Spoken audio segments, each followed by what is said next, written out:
All right, when it comes to cleaning cast iron, especially when you have some rust, some buildup, some issues, it's going to take a little bit of work. Right.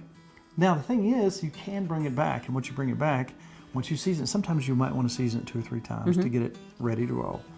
Seasoning involves oil and heat. So what you want to do is bring these back. So you got some rust on here. Let's pick out a really bad spot on here. And I'm going to show you, even on the sides, how crusty that is. Here's the thing. A lot of people have a lot of different ideas. But I went to Lodge for this idea. Now, they've been in business since the 1800s. Right. I believe they know a little bit about cast iron. So there are several different people that do things several different ways. For example, and I'm not going to knock anybody. Right. I have seen people with big buildup take some salt and cut a potato in half and rub that salt in. If it's really built up and it's really bad, and it works out well for them, okay? Right. I'm not going to do that today. I'm not going to knock their methods. There's nothing worse than people trying to get started in cast iron, and you make it sound like you're the only way to go, and you start screaming. Online, if you scream, it's big letters. That's right. If you start yelling, my way is the only way. No, you can't use soap. No, you can't use XXX oil. No, you can't use it. All right, this is cast iron. It's not balsa wood. Right. It's not made out of light wood. This is cast iron. It's cast in sand. It's pretty tough. The worst thing you can do to cast iron, the thing you really have to watch out for, is hot to cold. What happens when you bring anything out hot and put it in cold? Bad. Right. Not gonna do it. Wouldn't be prudent. That's right. So anyhow, so here we've got some rust. Now let's take, no, you can't use metal, you can't use a scrubber. Yes, you can, within reason. Now, so here we go. Just kidding. Does that work? Does work. Okay. No, I'm not gonna use it. Okay. Okay, now, let's pick a spot. Let's pick like the worst spot. Let's look at this rim over here. See how bad that is here and here and here? Yeah. I'm gonna pick the worst spot. You see where I just lightly hit that?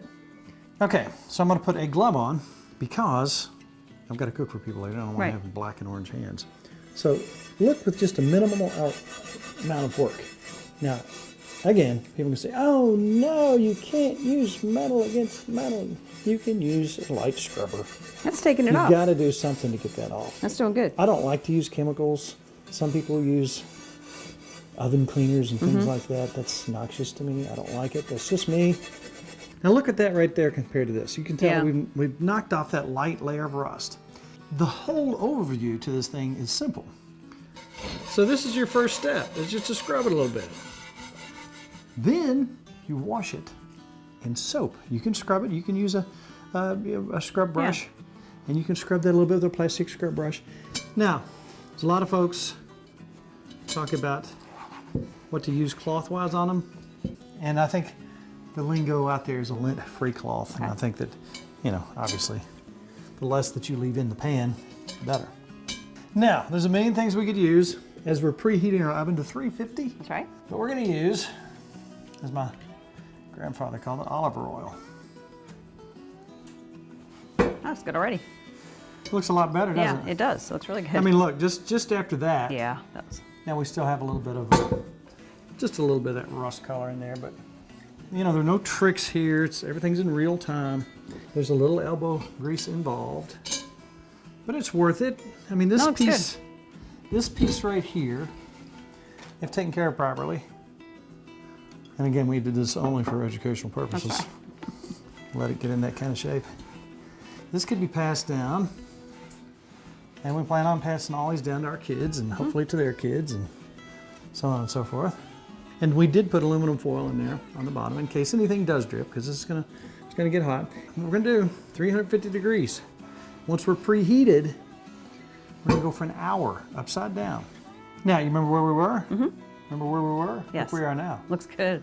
If you will, Mrs. Farmer, set that in there upside down. Ready? Let me open it for you.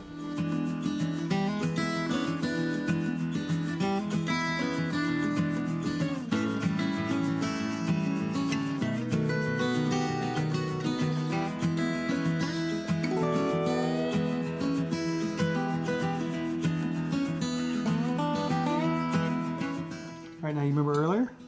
That looks really good. It's really hot, but I'm gonna Looks brand new. lean this around. See there? Now I'm gonna probably season it one more time. Put After it it back in there. cools. But look at that. That looks I really mean, good. look at the before, look at the after. It's actually amazing. Now that's, there's a little bit of elbow grease, a little bit of work. Now we can use this pan. So, Mrs. Farmer, that was a really junked up piece of cast iron. I'm shocked how good you got it. And in just a fairly short amount of time, we got it squared away. We have a cast iron page for those people who are just cast iron fanatics. Right. We want to share recipes on there. We want to talk with folks, see how they're doing things. But that's Cast Iron Cooking with Tim Farmer. That's our sister page. Go like that as well.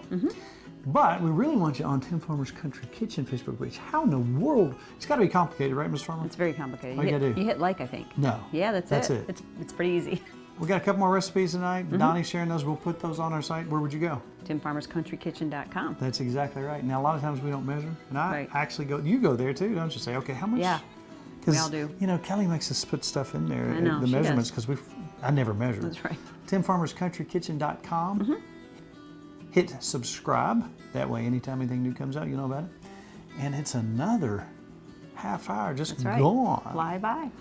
So at this time, Ms. Farmer, it's all about Good times. good friends. Where's my food? You're going to have to take me out to eat. You're- Good eats. I'll take you out for some good eats. Okay, we'll see you thanks. next week on Tim Farmer's Country Kitchen. The dinner train's coming up. Oh, yeah. I love the dinner train. We'll have some good eats there.